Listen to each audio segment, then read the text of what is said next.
Everyone should know who this leading lady is. Welcome to MsMojo, and today we're counting down our picks for the top 10 reasons you should know Olivia Colman. A child should be able to play now and then, especially at Christmas. Oh, and some people should learn to mind their own business. Before we begin, we publish new content every day, so be sure to subscribe to our channel and ring the bell to get notified about our latest videos.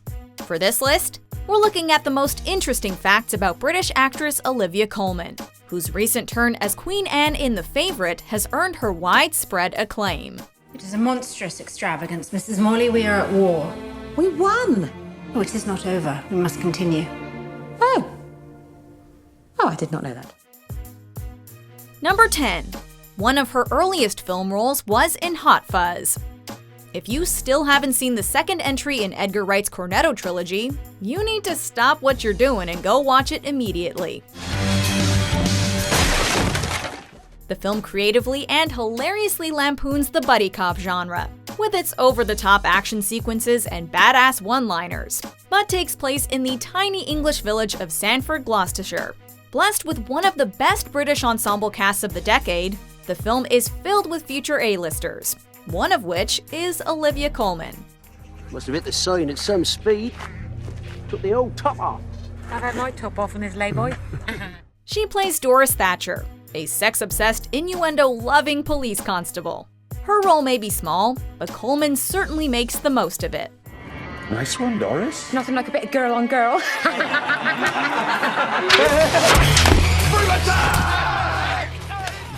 Number 9.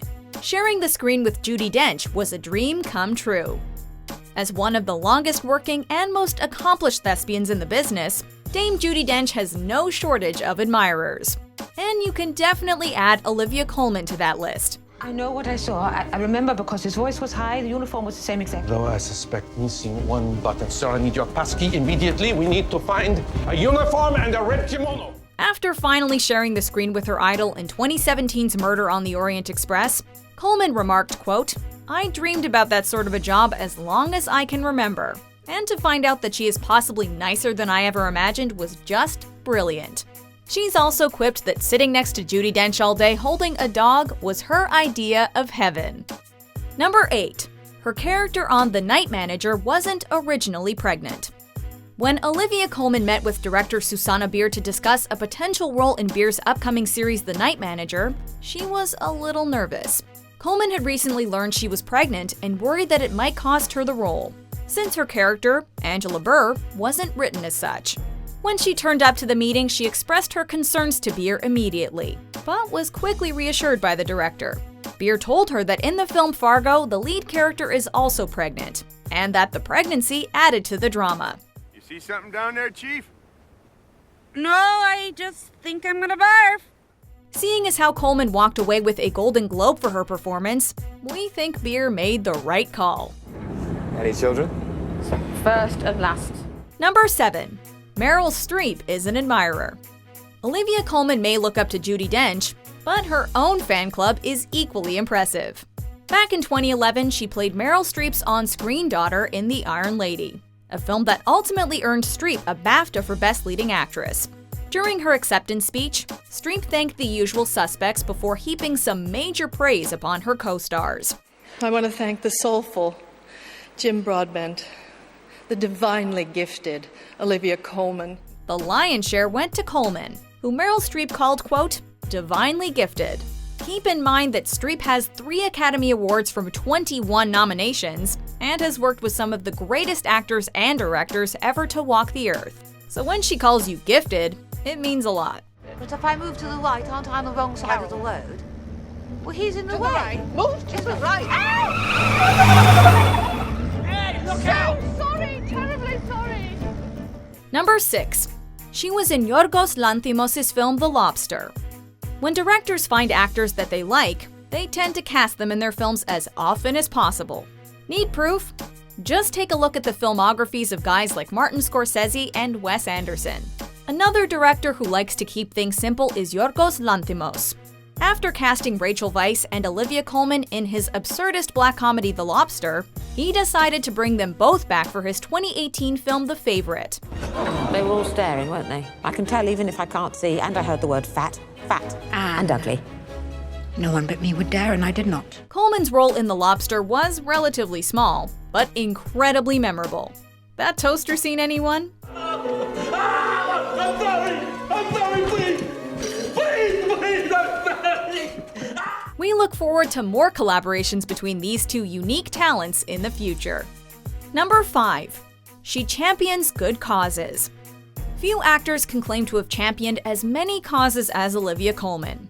£500 million a year is spent in the UK on cancer research, and yet less than 2% of that is allocated for brain tumour research. From working to eradicate the stigma surrounding mental health issues, to taking part in Amnesty International's Women Making History Festival, Colman has consistently stood up for beliefs and for others.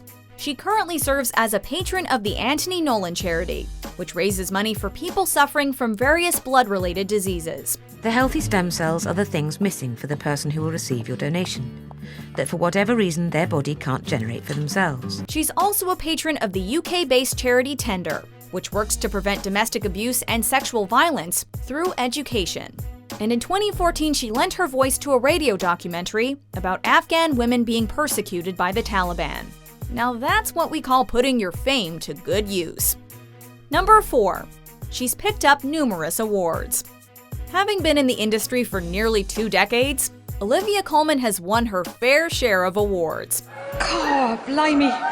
Thank you so much. She's picked up Golden Globes for her work in both The Night Manager and The Favourite, along with 3 BAFTAs for her television work, and 4 British Independent Film Awards for films such as Tyrannosaur and The Lobster. To be nominated alongside those amazing women, sorry.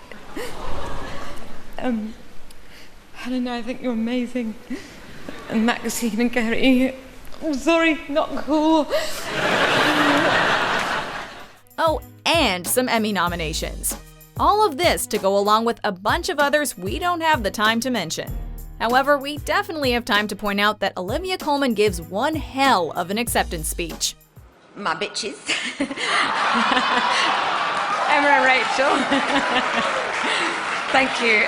Every second of working with you girls was such a joy. Just take a look at her Golden Globe speech, in which she refers to Emma Stone and Rachel Weisz as her bitches. Hilarious. Number 3. She has fantastic range.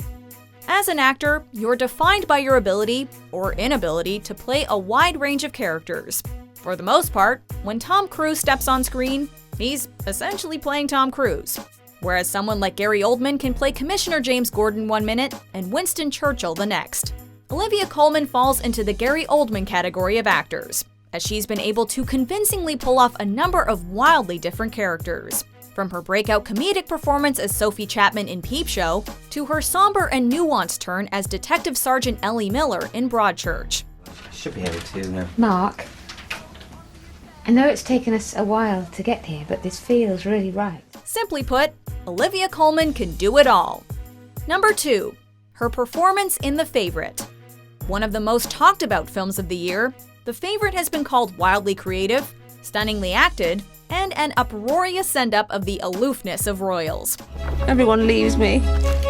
Dies. One constant in these rave reviews is the stream of praise aimed at Olivia Colman's performance. As the sensitive and needy Queen Anne, Colman is simultaneously miserable, giddy, hilarious, and endlessly fun to watch. Did you just look at me? Look at me! How dare you! Close your eyes! The fact that Colman is receiving this much praise, despite the star power of co-stars Emma Stone and Rachel Weisz, is a testament to her skill as an actress. Number 1. Her upcoming project, The Crown. Just when you thought Olivia Colman had done it all, she signs up to play Queen Elizabeth II in the 3rd and 4th seasons of the hit Netflix original series The Crown. Colman will replace Claire Foy, who portrayed the iconic queen in the show's first 2 seasons. This will be the 3rd time in her career that she's playing a queen, having played Queen Anne in The Favourite and Queen Elizabeth I in the 2012 film Hyde Park on Hudson. The 3rd season of The Crown is set to be released sometime in 2019, which gives Colman fans plenty of time to catch up on all of her previous work. Do you agree with our picks? Check out these other great clips from MsMojo and be sure to subscribe and ring the bell to be notified about our latest videos.